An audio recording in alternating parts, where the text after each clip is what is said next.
l'honneur, le bon sens, l'intérêt supérieur de la patrie commande à tous les Français libres de continuer le combat là où ils seront et comme ils pourront. Il est par conséquent nécessaire de grouper partout où cela se peut une force française aussi grande que possible. Moi, général de Gaulle, j'entreprends ici, en Angleterre, cette tâche nationale. Ce qu'on remarque en tout cas, c'est que le drapeau national était complètement effacé. Ça, c'était vraiment la chose absolument remarquable. Je ne sais pas s'il y a un autre chef d'État ou de gouvernement dans le monde qui présente ses vœux à son peuple en effaçant à ce point le drapeau national. Je crois que c'est un cas unique au monde, quoi. Pour moi, on est dans vraiment le macronisme dans ce cas de plus chimiquement pur dans ses vœux, c'est-à-dire un effacement de la France. Et puis, je ne sais pas, il est quand même normalement président de la République française. Donc, ça le dérange à ce point, ça le démange. Il faut toujours trouver un prétexte pour que le drapeau français soit noyé ou absent, quoi. Comme vous vous souvenez, sous l'Arc de Triomphe, c'était le drapeau européen. Parce que la France avait pris la présidence du Conseil de l'Union européenne. Ce qui est un événement complètement banal. En ce moment, c'est la Belgique. C'est tous les 6 mois, ça change. Donc il fallait absolument qu'il impose sa marque. Mais surtout, je remarque que c'est systématiquement contre le drapeau français. Voilà, c'est tout. Donc moi, j'aimerais bien qu'en 2024, les gens mettent des drapeaux français à leurs fenêtres, à leurs balcons, dans leur jardin. Vous voyez, il y a des pays où ça se fait. Je trouve qu'on devrait le faire en France pour contrebalancer cette espèce d'attaque macroniste systématique contre la France. On connaît l'état de délabrement de la santé française qui était quand même numéro 1 dans le monde en l'an 2000. Classement officiel, on était numéro 1. 25 ans plus tard, on est au plus bas du plus bas. Donc en réalité, moi je pense qu'il faudrait ce cocktail, cette thérapie de choc. Séparer les labos de l'État, vous voyez, loi de 1905, mais sur les laboratoires, sur Big Pharma en fait. Ce serait déjà une très bonne chose. 2, donc faire la chasse au conflit d'intérêts et à la corruption, ça s'appelle très concrètement comme ça. 2, reprendre en main notre politique de santé par rapport à l'Union européenne qui impose toujours plus d'austérité, la privatisation déguisée, tout ça. Et donc 3, ça veut dire un grand plan, un vrai plan, pour vraiment revaloriser les métiers de santé, mais vraiment, pas le faux Ségur là. Et puis remettre les moyens pour la santé des Français, remettre des médecins dans les zones les petites villes ou les zones rurales où il y a des déserts médicaux terribles, donc inciter les jeunes à y aller vraiment. Vous voyez, c'est une politique massive, mais ça suppose vraiment de penser à la santé des Français, d'être libéré des lobbies, d'être libéré de l'Union européenne. Voilà, c'est ça la première priorité. Et en parallèle, évidemment, la vérité sur les effets secondaires, sur tout ce qui s'est passé pendant le Covid. Ça me paraît une autre urgence, et ça, on va continuer de faire sauter le tabou, l'omerta sur le sujet. On va revenir à la base. L'État est là pour développer un environnement le plus performant possible pour que le pays produise, soit innovant, exporte, et donc tout cela ramène du pouvoir d'achat aux salariés, aux individuels, aux entrepreneurs et donc aux retraités, en bout de chaîne, puisque s'il y a une baisse du pouvoir d'achat des salaires, il y aura une baisse du pouvoir d'achat des retraites, forcément. Aujourd'hui, ça n'est pas du tout le cas. Ça n'est pas le cas. Toute la politique économique européenne, donc celle qui s'impose en France, on peut fermer Bercy aujourd'hui, si vous voulez. Bercy ne fait qu'appliquer, et ça ne date pas de Bruno Le Maire, mais depuis bien longtemps, depuis au moins le traité de Maastricht, Bercy ne fait qu'appliquer les politiques européennes. C'est-à-dire qu'on a une politique qui interdit toute forme de patriotisme économique. Il faut quand même le savoir, on ne peut pas privilégier nos PME françaises, nos artisans français, on ne peut pas privilégier nos agriculteurs français, l'alimentation française. Au contraire, on va la chercher au bout du monde. Libre-échange, Ursula veut le faire avec maintenant le Mercosur, donc Brésil, Argentine, tout cela. Le lait de Nouvelle-Zélande qui arrive massivement. Donc tout ça, comment voulez-vous que dans ce contexte où on a le libre-échange, on a l'euro, qui est une monnaie complètement inadaptée depuis 25 ans. Il suffit de voir les courbes, ça a décroché pour la France avec l'euro. À la limite adaptée à l'Allemagne, mais pas à la France. On a la politique qui interdit donc ce patriotisme économique, une politique donc, qui est foncièrement de désindustrialisation de la France, qui tue nos entrepreneurs. Alors comme il n'y a plus de fric, donc on crée de plus en plus de taxes, de charges, de machin, donc ils meurent encore plus vite. Au bout du bout, les ménages français n'ont plus d'argent, donc la machine se grippe. Donc comment voulez-vous qu'on sorte de cette spirale infernale si on ne change pas fondamentalement la politique économique ? Que la France retrouve une monnaie, que la France retrouve la capacité d'aider ses entrepreneurs et ses industriels et ses agriculteurs, ça s'appelle le patriotisme, qu'elle ait le droit de le faire, donc pour cela, et qu'elle fasse des circuits courts, de la relocalisation, c'est-à-dire l'inverse du libre-échange. Eh bien, je suis désolé, la seule solution pour faire ça, c'est qu'il faut quitter l'Union européenne. Moi, je veux bien qu'on m'explique par A plus B tout ce qu'on veut. Madame Meloni a essayé de l'expliquer aux Italiens, y compris sur l'économie. Elle n'a pas parlé que d'immigration. Hein. Elle avait dit « je mettrai fin à la loi sur la retraite à 67 ans en Italie, etc. » Elle a fait la retraite à 67 ans. Elle avait dit « je défendrai l'argent liquide ». Elle n'a pas défendu l'argent liquide parce que la Commission le lui a interdit, etc., etc. Et elle fait l'austérité comme tout le monde. Donc, il faut reprendre le contrôle, y compris de la machine économique et industrielle et agricole. Ça suppose de sortir de l'Union européenne. Il n'y a pas d'autre solution. Tant qu'on continuera de faire croire qu'on peut s'en sortir dans l'Union européenne, qu'on peut changer les choses, alors on continuera de pleurer sur le pouvoir d'achat des Français. Ça ne changera pas. Il faut que les gens se le mettent bien dans la tête. Il n'y a rien à craindre de l'indépendance. Il y a tout à craindre d'une politique de tutelle, d'autant qu'ils veulent la renforcer. Pacte budgétaire encore plus dur depuis le 1er janvier, à la demande de l'Allemagne. Nouveau traité européen qui va supprimer le droit de veto des États membres et donc qui va créer un État européen qui va effacer encore plus la France. Pacte pour la migration qui va faire venir des migrants et sinon on paye 20 000 € d'amende par migrant refusé, qui va les relocaliser dans nos communes. C'est ça l'Union européenne. C'est ça l'Union européenne. Donc tant qu'on continue avec ce système-là, on est mort. Je veux dire, il n'y a pas à craindre la liberté, il n'y a pas à craindre l'indépendance. Il y a à craindre la politique de toute cette caste qui veut nous mettre sous tutelle et qui nous met concrètement en prison. Malheureusement, la société française est de plus en plus dépolitisée. Tout est fait pour qu'elle le soit. Les médias de plus en plus stupides, enfin débiles, hein. Les émissions de plus en plus abétissantes. Heureusement, il y a quand même de moins en moins de gens qui regardent la télé. Et très bonne résolution pour 2024, éteignez votre téléviseur. Hein. Si ça peut être une résolution, moi je vous conseille celle-là. Bon, enfin, en tout cas, tout est fait pour cela. Des débats politiques de plus en plus confus, mensongers, de plus en plus mensongers. On vous fait croire des choses, et en fait, comme on est dans l'OTAN, l'Union européenne, la CEDH et tout, on ne fait rien. Donc tout ça, c'est de plus en plus que de la com, il n'y a pas de réalité derrière, parce qu'ils n'ont plus les manettes. Et donc la société française se dépolitise, et donc on quitte le débat politique d'idées, idées contre idées, programme contre programme, voire idéologie contre idéologie, c'est pas forcément un gros mot, au bénéfice de la télé-réalité. Et donc, c'est des castings. Et donc, là, on nous sort, il y a Attal, Bardella. Parce qu'il faut 2 jeunes qui passent bien à la télé, etc., etc. La réalité, c'est que ce n'est pas ça qui sauvera les Français. Hein. Et la réalité, c'est que ce qui sauvera les Français, c'est qu'il faut s'intéresser à qu'est-ce qu'ils disent, qu'est-ce qu'ils vont faire, qu'est-ce qu'ils ont déjà fait, et quels sont leurs réseaux d'influence. C'est ça qui doit intéresser concrètement les Français dans leur vie. Parce que c'est ça qui aura un impact sur leur vie. Bardella, aujourd'hui, c'est le système.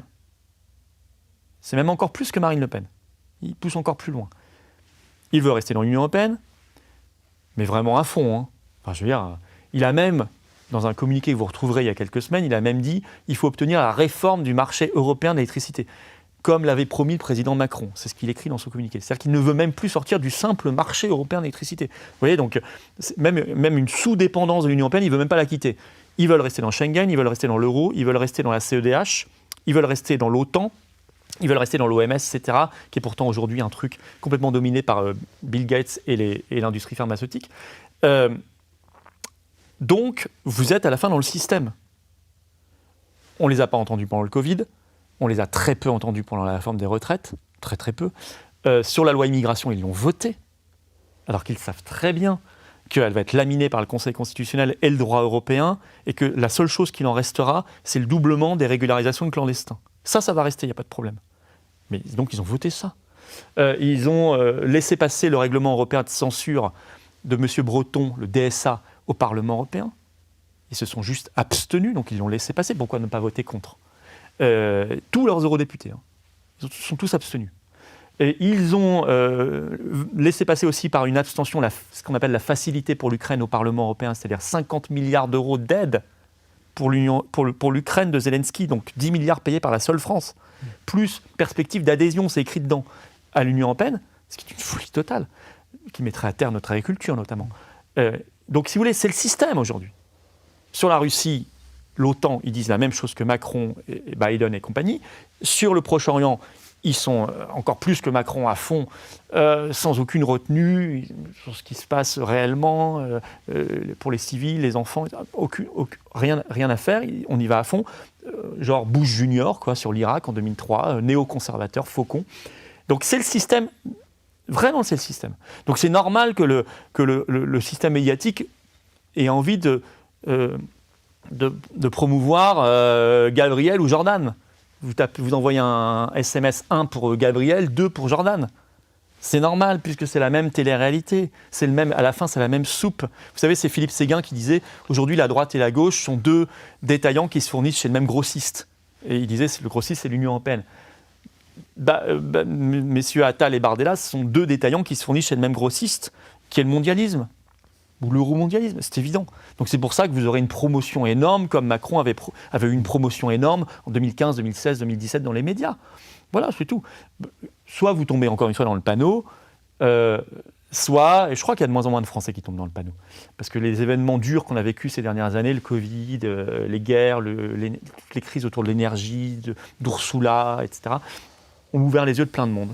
Soit vous ouvrez les yeux et vous vous dites « Attendez, moi, le casting, j'en sors. La matrice, j'en sors. Et je veux une vraie rupture. » Beaucoup de pays dans le monde se disent « Il y a un double standard, il y a un double discours. » Parce que vous avez les pires condamnations de la Russie sur ce qui se passe en Ukraine et vous ne les avez pas sur Israël pour ce qui se passe à Gaza, alors que vous avez beaucoup plus de morts à Gaza. Et beaucoup d'enfants, notamment. C'est une population très jeune à Gaza. Et moi, je veux bien, hein, j'entends parfois des gens dire « Mais ils sont tous coupables, tous les habitants de Gaza, tous les Palestiniens sont coupables. » Vous ne pouvez pas dire ça. Ce genre de discours, c'est un discours qui justifie un génocide, de manière philosophique.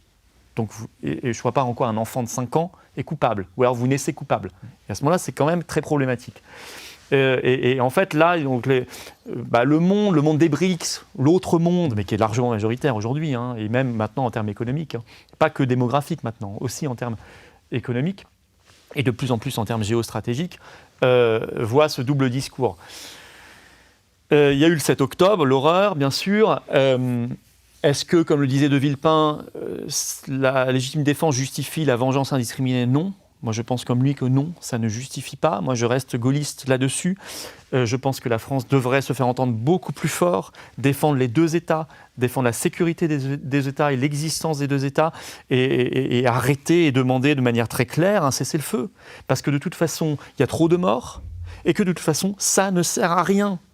Là, les enfants qui sont en train d'être faits orphelins, ou les gamins qui perdent leurs frères et leurs sœurs parce qu'il y a beaucoup d'enfants tués eux-mêmes en Palestine, croyez-vous un seul instant que demain ils vont être élevés dans les valeurs de l'American Way of Life, en se disant finalement, c'est vrai, le grand discours des droits de l'homme des États-Unis est formidable et je vais y adhérer? Bien sûr que non. Ils vont créer un Hamas puissance 10. C'est une évidence. Et évidemment, je crois que beaucoup le savent en réalité. Donc il y a beaucoup de manipulation aussi dans cette affaire. Donc non seulement c'est affreux du point de vue des principes, mais de toute façon, ça ne lutte pas contre le terrorisme, ça le nourrit. Et ça ne permettra pas à Israël d'assurer sa sécurité, je pense que ce sera encore pire demain. Donc cette solution est stupide. Alors je sais qu'il y a des gens en France qui soutiennent cela, qui même jouissent un peu de voir cela, parce qu'ils ont une telle rancœur contre l'immigration massive en France, ils veulent tellement que ça s'arrête, et moi aussi je veux que ça s'arrête. Mais moi je veux le faire sérieusement, en reprenant le contrôle. Pas les grands slogans débiles à la Mélanie, qui ne servent à rien à la fin. Qu'ils ont l'impression de vivre une guerre par procuration là-bas. Moi, je sais que c'est comme ça que ça se passe dans leur cerveau. Ils disent « Ah ben moi, je suis contre l'immigration massive ici. Là, au moins, là-bas, il les frappe, il les tape, il tape l'islam et tout. » C'est ça qui se passe dans leur tête. C'est un faux calcul. C'est un calcul qui répond à une manipulation des faucons là-bas. Et c'est un calcul stupide pour nos intérêts, puisque ce qui va se passer, c'est qu'on va nous dire... Et ça se dit de plus en plus. Mais accueillez-les chez vous, les réfugiés palestiniens. Et ça commence. Ce discours, il monte dans le gouvernement israélien. Et puis l'Égypte dira, moi j'en veux pas. Donc où est-ce qu'ils iront, à votre avis, comme d'habitude, hein? Ils iront vers les pays européens, notamment la France.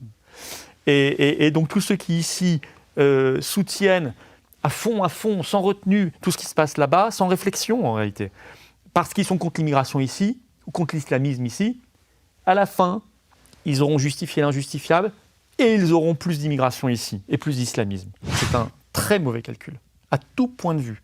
Même si on oublie les questions humanitaires, ok, les questions humaines, très bien, mais si on raisonne simplement de manière, froide sur les simples intérêts de la France en matière d'immigration, c'est un mauvais calcul. C'est un très mauvais calcul. Moi, je ne suis ni islamiste, ni néocon. Vous voyez ce que je veux dire ? Je suis gaulliste. Donc je ne suis pas dans le discours de branches de LFI qui sont, eux, dans un truc à justifier tout, l'injustifiable, et à avoir une indulgence coupable avec l'islamisme, le wokisme, le communautarisme, tout ça se mélangeant depuis des années et des années. Mais je ne suis pas non plus du tout dans le discours des faucons qui mettent le feu partout dans le monde, Proche-Orient, Ukraine, Taïwan, etc. Libye avant, Irak, Afghanistan, il y en a eu plein. La Serbie, tout ça. Non, je veux une ligne de défense, toujours la seule boussole, ça doit être où est l'intérêt de la France ? Où est l'intérêt de la France ? Et j'ai la faiblesse de croire que ça concorde souvent avec la paix dans le monde. Voilà, en plus. Donc, voilà ma position. Donc, je crois qu'aujourd'hui, il faut être raisonnable, parce qu'on voit un vrai embrasement qui se met en place, notamment avec ça commence à se propager. Au Liban, on l'a vu, contre l'Iran. Il y a des Américains qui veulent une guerre avec l'Iran depuis des décennies. Hillary Clinton déclarait en 2008, il y a une dépêche AFP, 2008, Hillary Clinton disait « il faut rayer de la carte l'Iran ». Alors je n'ai aucune tolérance pour le régime iranien, je n'ai aucune amitié pour ce régime, mais je pense que ce serait parfaitement dingue d'engager une guerre contre l'Iran. Ce serait complètement délirant et contre-productif, encore une fois, et dangereux. Donc, et puis il faut prôner politiquement, inlassablement, comme ont su le faire de grandes personnalités israéliennes et palestiniennes dans les années 90, il faut prôner les deux États. C'est-à-dire revenir aussi sur certaines choses qui ont été faites de manière illégale au regard du droit international depuis quelques décennies dans la région. C'est que l'alliance, elle doit être d'abord au niveau national. Moi, je veux une grosse coalition des souverainistes authentiques, sérieux, qui ne penseront pas tout à fait tous la même chose. Surtout, moi, je ne pense pas tout à fait la même chose que Nicolas Dupont-Aignan, ou que Charles-Henri Gallois, ou même probablement Pierre-Yves Rougeron, même si je ne sais pas très bien ce qui nous sépare, mais sûrement, ou que d'autres. Et puis même d'autres qui ne veulent pas, c'est dommage. Et puis il reste des souverainistes authentiques au RN, c'est sûr, je suis sûr qu'il y en a chez Reconquête, je suis sûr qu'il y en a au Parti communiste français, je suis sûr qu'il y en a partout, chez LR, etc. Il faut les trouver, il faut les unifier, il faut les coaliser, et ce sont peut-être des gens qui auront quelques points de divergence, mais si on se fixe quelques points très clairs, on peut s'en sortir, et on doit le faire. Et on doit le faire. Les patriotes, en tout cas, l'ont démontré. On a invité tout le monde dans nos manifs, on donne la parole à tout le monde. Et on a fait des coalitions déjà aux élections avec succès, sans du tout diluer notre discours. C'est ça qui est fort. Donc ça, c'est le premier point d'appui. Le point d'appui au niveau international, et je pense que les deux vont ensemble, et bien là aussi, je vais être très gaulliste. Bien sûr que la France ne doit pas être seule au monde, mais la France doit avoir deux principe. 1, ne jamais être piégé par une alliance supranationale permanente. Parce que vos intérêts peuvent bouger au cours du temps, et parce que dès que vous mettez le doigt dans l'engrenage du supranational, c'est-à-dire l'OTAN aujourd'hui, depuis qu'en tout cas Sarkozy nous a remis dans le commandement intégré en 2008, forcément, à un moment, cette structure ne coïncidera plus avec vos intérêts nationaux. Ce qui est totalement le cas aujourd'hui. Et donc, vous ne pouvez pas accepter ça. C'est pour ça que, de mon point de vue, il faut quitter l'OTAN. 2, il faut être, deuxième principe, dialoguer avec tout le monde. Tout le monde. Donc aujourd'hui, la France devrait dialoguer avec les BRICS, évidemment. La France doit dialoguer avec la Russie, avec la Chine, avec l'Inde, avec le Brésil, avec toutes les puissances du Proche-Orient. On doit dialoguer avec l'Arabie Saoudite, avec l'Iran. Je ne cite pas ceux avec qui on dialogue déjà, mais il faut continuer le dialogue. Bien sûr qu'on doit continuer à dialoguer avec Israël, avec les États-Unis, avec les pays européens et tout. C'est une évidence. Mais ça, je n'ai même pas besoin de le dire. C'est déjà le cas. Mais il faut qu'on soit en capacité de parler à tout le monde. C'est indispensable. C'est que comme cela que la France peut être un point, un pivot. Et il manque aujourd'hui une puissance qui incarne ce point d'équilibre, ce point de dialogue, ce pivot dans les relations internationales. Ça n'existe plus. Il n'y en a pas.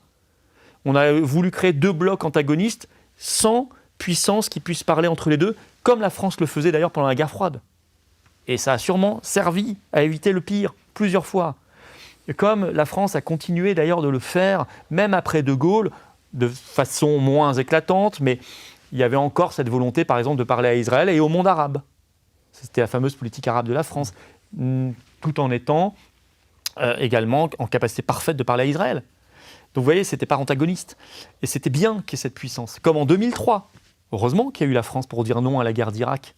Et d'ailleurs, vous vous souvenez, dans toutes les manifs mondiales pour la paix et contre la guerre d'Irak en 2003, alors qu'on n'était pas les seuls à dire non. Il y avait aussi l'Allemagne, il y avait la Russie et tout ça. C'était le drapeau français qui était brandi. C'était le drapeau français. Parce que c'est la vocation de la France. Donc c'est ça aujourd'hui, si vous voulez, pour moi, la politique. Alors sur certains conflits, on sera peut-être en alliance avec tel ou tel pays. Sur d'autres, on sera avec d'autres pays. Tant que ça correspond à nos intérêts nationaux et à ce qu'on juge le meilleur pour la paix du monde, ça doit être comme ça.